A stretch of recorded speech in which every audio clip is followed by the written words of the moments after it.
You just realized your business needed to hire someone yesterday. How can you find amazing candidates fast? Easy. Just use Indeed. Stop struggling to get your job post seen on other job sites. With Indeed sponsored jobs, your post jumps to the top of the page for your relevant candidates, so you can reach the people you want faster. According to Indeed data, sponsored jobs posted directly on Indeed have 45% more applications than non-sponsored jobs. Don't wait any longer. Speed up your hiring right now with Indeed. And listeners of this show will get a $75 sponsored job credit to get your jobs more visibility at Indeed.com/ARTS. Just go to Indeed.com/ARTS right now and support our show by saying you heard about Indeed on this podcast. Terms and conditions apply. Hiring? Indeed is all you need. Get this and get it straight. Crime is a sucker's road, and those who travel it wind up in the gutter, the prison, or an early grave. There's no other end. But they never learn. From the pen of Raymond Chandler, outstanding author of crime fiction, comes his most famous character in The Adventures of Philip Marlowe.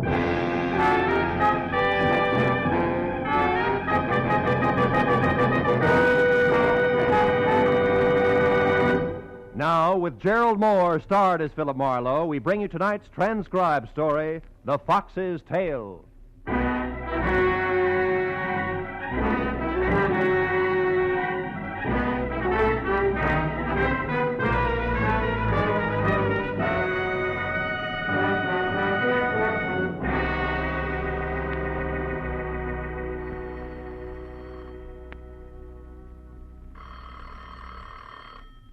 Oh, no.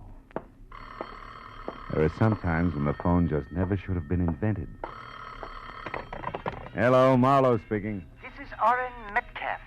You remember me, don't you, Marlowe? Oh, sure, barrister. What can I do for you? Meet me here at the Blue Chip Bar at once, Marlowe. Huh? Look, I can hardly hear you. Speak up, will you, Orrin? The Blue Chip Bar. Yeah? It's a miserable cafe on Melrose near La Brea. Melrose near La Brea? Yes, I'm in a booth, the last one on your right as you enter. But be careful, Phil. We can't afford to be seen. And please hurry. I'll pay you handsomely. To do what, Orrin? To impersonate a dead man.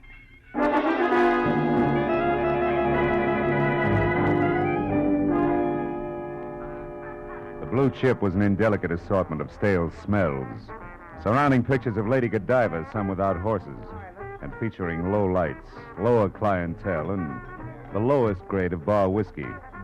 Against that backdrop, my new client stood out like a Dresden doll in a police lineup. Orrin Metcalf, in spite of the electricity in his voice, is only 5.5 feet tall, couldn't have weighed more than 130 pounds, including the glitter of honorary fraternity pins that dangled from his watch chain. He was maybe 50, bald, wore glasses halfway down a long nose, and at the moment was as nonchalant as a 5-inch firecracker with a sputtering fuse. Quickly, Dale. Quickly. Sit down. Listen carefully. It's going to be hard in here, but go ahead. I am representing a man named Cuvion in a lawsuit. Rudolph Cuvion. Yeah? He's a manufacturing chemist, Hungarian-born, at present, Phil, in a sanitarium. The nervous system will take just so much, you know. Yeah, I know. And look, this Rudolph Cuvion is suing or being sued? Which? He's suing. And nobody less than his former employer, the eminent Justin Shepard. Justin Shepard. Well, he turns out cosmetics, doesn't he? Makeup, lipstick, that kind of stuff? Yes, stuff, Marlowe, which includes a new and revolutionary nail polish that's worth a fortune.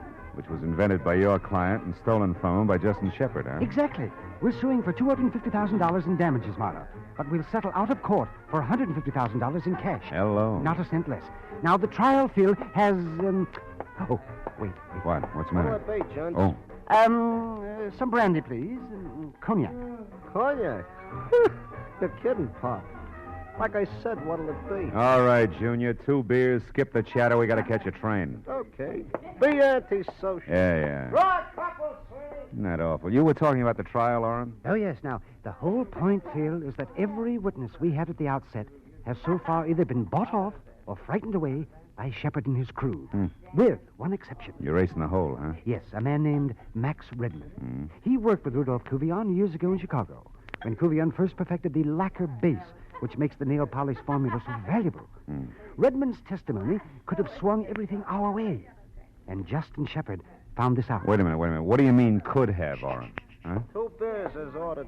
30 cents, gents. Hey, we're even. Thanks. Now, Marlowe, the dead man I spoke of, and Max Redmond are one and the same. Shepard murderer? They're worse. He drove Max Redmond to suicide, Marlowe. The man shot himself an hour ago. I don't follow that. Well, Redmond was staying here in L.A. with his wife. Now, I'll tell you the address in a moment. It's nearby. And although neither Shepard nor his cronies ever got to see Redmond, they knew where he was and where he came from. With that, they went to work. Blackmail? Oh, yes. Years ago, Redmond got in a jam. I have no idea what it was, something that he was conscience-stricken about, and Shepard uncovered it, then got through to Redmond on the phone. He struck home. His blackmail price was Redmond's silence, huh? Right you are. Shepard told him to get out of town, but when I talked to Redmond an hour ago, he was positive that Shepard would demand more in the future. Redmond was nearly hysterical, said he wished he'd never heard of me or Rudolph Cuvion. And then he hung up. Well, when I got to his apartment, I found him dead, shot by his own hand, his pistol at his side. Oh, it was awful. Yeah. Tell me, Orrin, what about Redmond's wife? Well, her name is Louise. She's out of town right now. He was afraid for her and made her go away. At any rate, Phil, you see what I'm getting at, don't you? The reason I want you to work for me? Yeah, I think so. Shepard and his buddies don't know Redmond's killed himself, and if I give the impression by posing as Redmond that he's still alive and not leaving town, Shepard will figure that his blackmail angle didn't work, huh? He'll get together with you and settle before tomorrow morning when Redmond would have taken the witness stand. Precisely, Phil. Yeah. $150,000 settlement as against a court award of $250,000 means a saving of $100,000 to Shepard. He'll pay it as long as he thinks Redmond's still alive and willing to testify. Well, now, will you do it, Marlowe? Pose as Redmond, huh? There's $1,000 in it for him. I don't know. $1,000, Phil. And Rudolph Cuvion, helpless in the sanitarium. And Max Redmond. It's an awful lot to turn down, isn't it, Orrin, huh? Thank you, Phil. Thank you. Now then, here's the deal. Oh, wait a minute. How about... No questions. Every minute counts. Now, I've got Redmond's top coat right here. Now, you put it on when you leave. And here are the keys to his apartment. It's the Garden Court Apartments on South Ogden. South Ogden? That's right. Now, you sneak inside. Then a minute later, very obviously, go out again. Get into his car. It's a new green Nash. Drive up into the Hollywood Hills along Lookout Road. Why there? Well, Redmond drove up there a lot. Now, later, return to the apartment. You'll probably be followed as Redmond always was. And the man will be big and muscular. And in a black coupe. Now, once they know that Redmond... well, that's you, of course. Yeah, sure. Doesn't intend to leave town. There may be an attempt in your life. So watch your step. Getting killed as Redmond destroys the illusion we're out to create. That's not all it destroys. Eh? It may destroy me.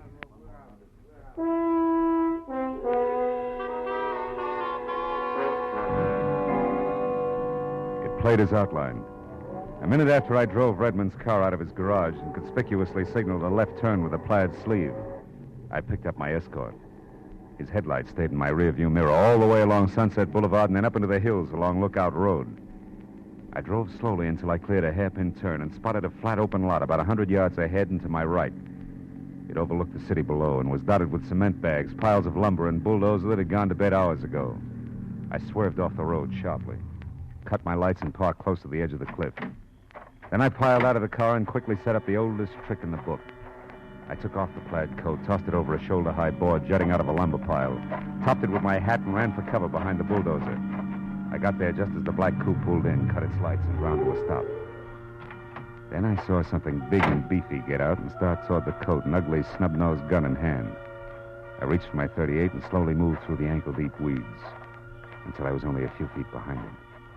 When he fired at the coat, I was only inches away. What the... Does that make it my turn? Don't try it. You're not Redmond. And not a lot of people. Drop your gun. Go on.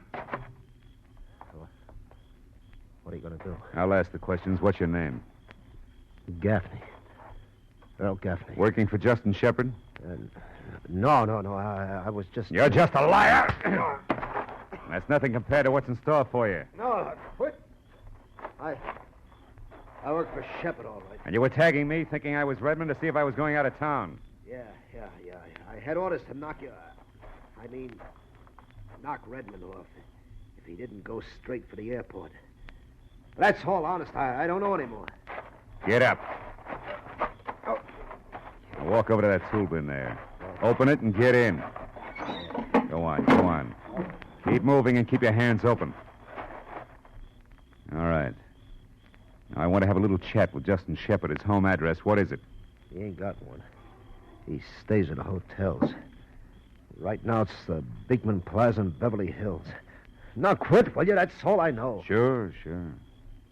You see, Earl, I believe you. You've got such an honest face. For a killer. Sweet dreams, Buster.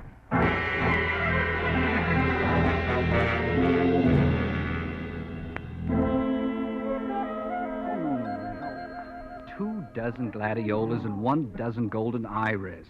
Yes. And deliver them here to the desk of the Beekman Plaza Hotel. No, it's not in Santa Monica. It's in Beverly Hills. It has been for years. Goodbye. Stupid people. Yeah, they're just everywhere, aren't they? Indeed. Oh, may I help you, sir?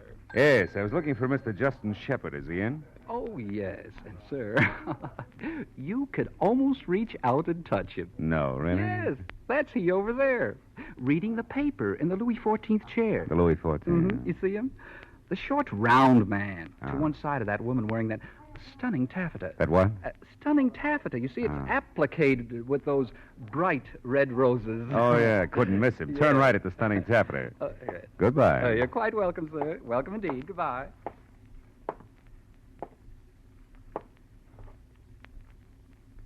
Mr. Shepard?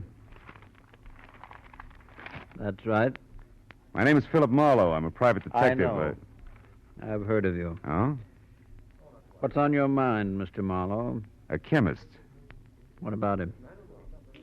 What does he have to do with me? Earl Gaffney. Who is Earl Gaffney? A louse who missed. Like the rest of them will. Max Redmond is still alive, and I intend to keep him that way. Good night, Mr. Shepard. See you in court. The effect was great. The fat man's mouth fell open and his chins jellied all over his chest.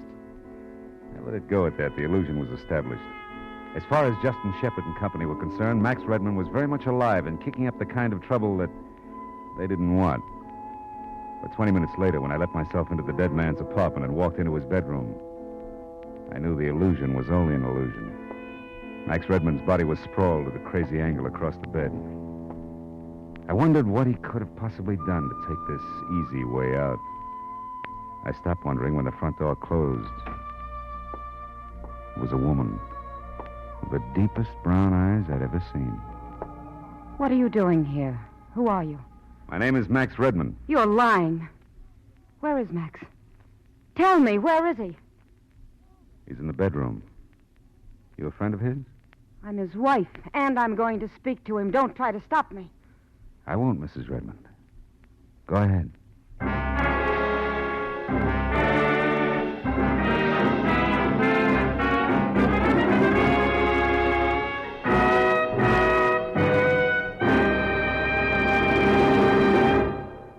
In just a moment, the second act of Philip Marlowe. But first, Bing Crosby climaxes his season on CBS this Wednesday night with a terrific lineup of top talent. Arthur Godfrey, Bob Hope, Perry Como, and the four Crosby sons, who've attracted nationwide attention as his guests earlier this year. Bing, Arthur Godfrey, Bob Hope, Perry Como, and the youngsters will be heard in a great musical roundup of the season's top tunes. So be listening this Wednesday when on most of these same CBS stations, the Bing Crosby Show comes along with these top guests. Now with our star, Gerald Moore, the second act of Philip Marlowe, and tonight's story, The Fox's Tale.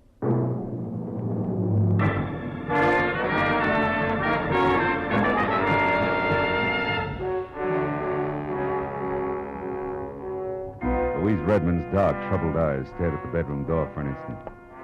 And she darted past me and inside. When she saw him, she froze, her eyes on the gun at the dead man's side. One hand trembled toward her mouth. Hang out of yourself, baby. Oh, Max. Max. Why did you do it? Why? Your husband had proof that a fat buzzard named Justin Shepard swindled a fortune from Rudolph Kuvian, an old friend of his. Max was going to offer that proof tomorrow morning in court. He wouldn't kill himself because of that. Well, there must have been something in his past that he couldn't live with any longer. What? You know what it was, Louise? I don't believe any of this. You were in here posing as Max. You're responsible for his death, but you won't get away Louise, with it. give me that gun. Go. Little fool, let go. I said let go. That's better. You're smart enough to give in fast anyway. Now sit down over there and listen. Why are you here? I'm Philip Marlowe, hired by Orrin Metcalf. You know him? Yes. He found Max like that. They couldn't let Shepard know that the case against him was dead, so he hired me to keep up the illusion that Max was still alive and wrong. Metcalf is sure that Shepard will crack before morning. But we'll need your cooperation, Louise. How about it, huh? When you took that gun away from me, you smashed my only picture of Max. You couldn't even leave me that intact. I'm sorry. I know it's going to be tough on you, baby, but... Hey, wait a minute. Louise, did Max write that on the picture there? Yes. To my Louise. With love. Louise, listen to me now. This backhand script. Was Max left-handed? Yes, but what is that? He was shot in the right temple. You mean that someone killed him? That's the general idea, yeah. Justin Shepard. The man Max intended to testify against. No, not unless he's a lot slicker than I think. But he has an assistant, a tough one named Gaffney, who was watching this place when I took over. If he did it, then followed me, he wouldn't have had a chance to report to his boss. I don't understand. Followed you where? Oh, to that lot on Lookout Road where Max liked to go. I caught Gaffney there and filed him away in a tool bin. I better go and have another chat with that boy right now. You wait here. Here. Now, look, baby, we can't quit. You've got to finish the job Max started for his old friend Kuvian, and better than that, maybe we can get Max's killer, too. Are you game? I'll do as you say. As I went out to Redmond's car, several things bothered me. And not the least of them were Louise Redmond's dark, deep eyes. When I got in the car, I felt the pistol that had killed Max. It was in my pocket where I dropped it after I'd taken it away from the girl. I pulled it out and looked at it. It was a Belgian Browning 765 automatic. I broke it apart and then, on a hunch, I slipped it back together, got out of the car again, and took the gun up to Louise. I don't know much about guns, Marlowe. All you may have to do is point it, Louise. The threat will probably be enough. In case it isn't, that's the safety catch there on the side.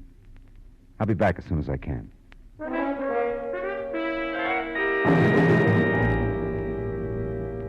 When I pulled out onto the vacant hilltop lot, I scented the tool bin in the headlights.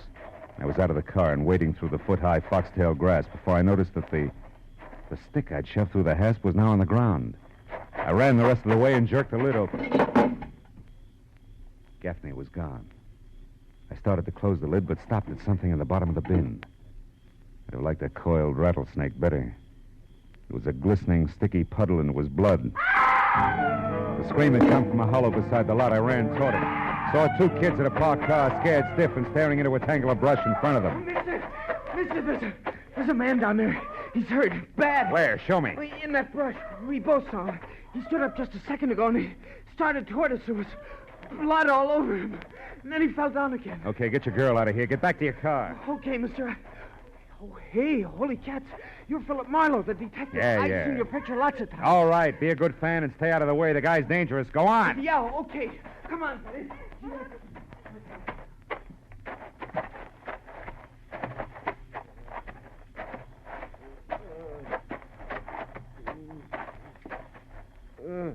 Gaffney. Who did it, Gaffney? It's a frame. Yeah? He knew I'd spill and... Who, Gaffney? Who knew? Who? Yeah. Hey, Mr. Marlowe. Hey, Mr. Marlowe. Did you find him, Mr. Marlowe? Yeah, I found him, son. He's dead. Holy cat. Now, look, do me a favor, will you? Get to a phone, report this to the police. Oh, yeah, sure. Tell them I'll get in touch with them as soon as I can. Okay. Sure, Mr. Marlowe. Yeah, right away. My next stop had to be Justin Shepard's hotel. And now I had more to go on than a couple of hints from left field. Just as I pulled up in front, I saw Shepard behind 16 cylinders of imported limousine, swinging away from the curb. He seemed in no particular hurry, so I tailed him far enough to realize that he could be heading for Max Redmond's apartment. Then I took off through the side streets, wide open. I got back to the apartment in time to brace Louise for Shepard's visit. But, Marlowe, what can I do? Maybe I better... Maybe you better let him in. Go ahead. Yes? Stand aside, young woman. I'm coming in. Please do, Shepard. You again. Nice of you to drop in. What have you got in the bag, lunch? Don't be facetious. And don't worry, it's all here. I know when I'm beaten. I suppose it would be quite pointless to ask where Redmond himself is. Completely pointless at this late date. Very well. Then I assume I'm to leave this with you. That's right. It had better be right, my boy. Believe me. Good night. Just a minute. How come you're running your own errands? You took care of that yourself earlier tonight. You're a competent man. You should be working for me. Working for you has its drawbacks, Shepard. But you muffed it. Gaffney didn't die right away. Gaffney's dead? Marlowe, be careful. Yeah, he lived long enough to tell me he was framed, Shepard. By you. When you can prove that, I'll be at my hotel. But I advise you not to push your luck. Marlowe, you let him walk out. Yeah, the guy was right, baby. So far, we've got no proof of any of it. Except this bag and whatever is... Money. Why, it's filled with bundles of bills. Big ones. At least $100,000. Holy smoke. Excuse me, will you? Who are you calling? Somebody will be very interested in this. You just wait and see. Metcalf speaking. Oren, this is Marlowe. I'm at the Redmond place, and get this. Justin Shepard walked in here, dumped $100,000 on the table, and left again. Not a half minute ago. At Redmond's? Yeah. Why, it's a bribe. We've got him, Phil. We've got him. Don't touch it. I'll be right there. Now, wait a minute. There's more. Go on. Louise Redmond came back. Louise. In the middle of this mess? Yeah, she's here now. Oh, must have been rough on her to find Max. Worse than you think. Because that's still not all. What do you mean? That you can bet your briefcase on the fact that Max didn't kill himself in the first place. He was murdered. Sit tight, Phil. I'll be right there.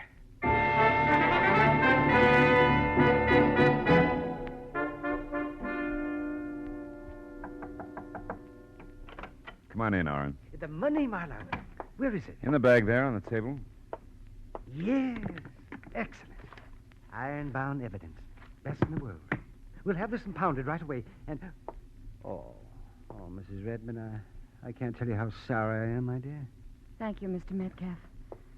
But I'm grateful to you and to Mr. Marlowe here that Max's death wasn't entirely without purpose, at least. What about that, Phil? Can we prove he was murdered? Well, the bullet entered his right temple, but he was left-handed. That's about all we got. Simple as that. And yet it went by me completely. I doubt we can stick anybody for it. Why not? Well, because his killer may be already... Already what, Phil? Oh, already dead. Another killing? Well, what are you talking about, man? One Earl Gaffney, Shepard's gentle assistant. What? I locked him in a tool bin, but somebody found him there and shot him. To keep him quiet. Justin Shepard himself. Surely. Now, look. If we can't get him for Max, we'll nail him for Gaffney. Don't count on it. Listen, we've got that fat lizard right where we want him. Now, first of all, it won't fit, Oren. Why not? If Shepard sent Gaffney to get Max, then killed Gaffney, why did he bring all this dough here? To bribe a dead man? Well, yes, you're making sense, Phil. I knew you'd see it. Go on. Okay, try this for size. Max Redmond never intended to testify in court. He wasn't after a legal settlement because then the money would go past him to Rudolph Kuvian. This bribe here is all Max was after. But somebody was in it with him. You're crazy. How dare you say that? Oh, she's right, Marlowe. Now you're talking like a fool. Am I? Max, no doubt, got into a beef with his partner over the split of the bribe and was shot. That's a guess, Oren, but this isn't. Gaffney got it because Max's killer couldn't figure how much Gaffney had heard and seen in here. He couldn't take a chance, you see? But whoever killed Gaffney had to wade through the same weeds I did in that vacant lot to get to him. And most of the weeds up there are foxtail grass. You know the kind that comes off on your clothes, that sticks in your socks like little darts. That's right, Aaron. Take a look. Your argyles are loaded with the stuff. I don't have to look. You're a bright boy, Phil. Thanks. It went just as you outlined it. Up to this point. I'm sorry you got so much of it right because you can't think of everything. You might be surprised. Don't reach for your gun, Aaron. I'll drop you. It was a filthy scheme. Come on, hand it over. Your gun. Why, sure. Here you are. Now you drop it, Marlowe. Go on. Well, the heartbroken little wife. With the very same gun you so generously gave me. That's what I meant, Marlowe. You can't think of everything. Louise and I are going away tonight together, and we're taking that money with us. Stand still, Marlowe. I know more about guns than I pretended. Sure you do, sure. I had a hunch about you early tonight, baby. Your homecoming was too pat. And you know what? You didn't bring back so much as an overnight bag. And what's more, when I took that gun away from you, you practically handed it to me. You were acting all the way. I'm not now. I'll kill you, Marlowe. Louise, shoot him! Shoot! I can't! Shoot! The gun, Oren! It won't fire! Oh, fooling. I took one of the parts out before I gave it back to you, sweetheart. You couldn't make that go off with a blow. Oren, help me! That's right, Aaron. Help the lady. Oren. Believe me, sister, you'd get the same thing right now, but for one good reason. I'm going to need you intact in that court tomorrow morning.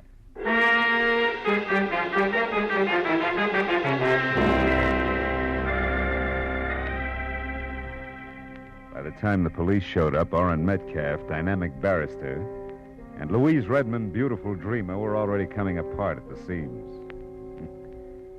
2 hours later, when I finally got away from it, they were still screaming hysterical insults at each other.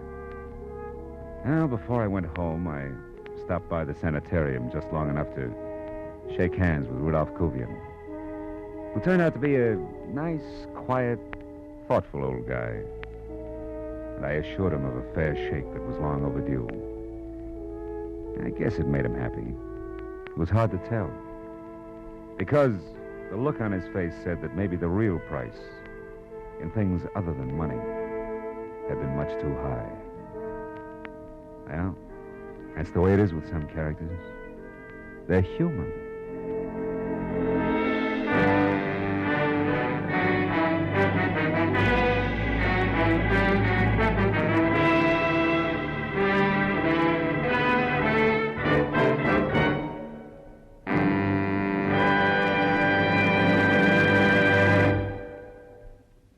The Adventures of Philip Marlowe, bringing you Raymond Chandler's most famous character, star Gerald Moore, are produced and directed by Norman MacDonald and are written for radio by Robert Mitchell and Gene Levitt.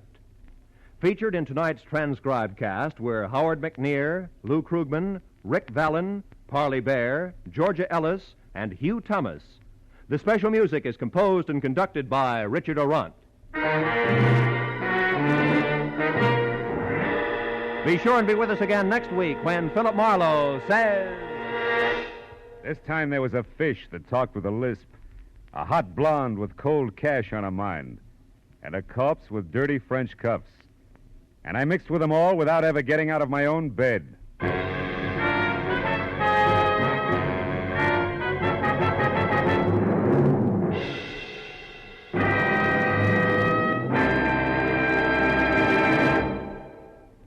This Wednesday night on CBS, Dr. Christian will bring you the prize-winning script in this year's nationwide contest. CBS cordially invites you to hear Dr. Christian starring Gene Hersholt every Wednesday on most of these same CBS stations. This is Roy Rowan speaking.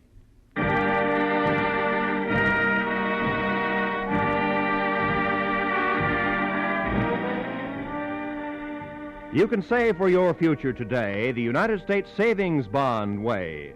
Savings bonds are one of the surest, safest investments you can make because they're backed by Uncle Sam himself. You are sure of getting back $4 for every $3 you invest when the bonds mature in just 10 years. Safe because even if the bonds are lost, destroyed, or stolen, your government will replace them at no charge. And bonds are simple and convenient to buy. Ask your employer to set aside an amount of money from your pay, the amount you decide on. Automatically, systematically, you'll purchase savings bonds. If you're self-employed, have your bank purchase a bond a month for you regularly. Save for your independence.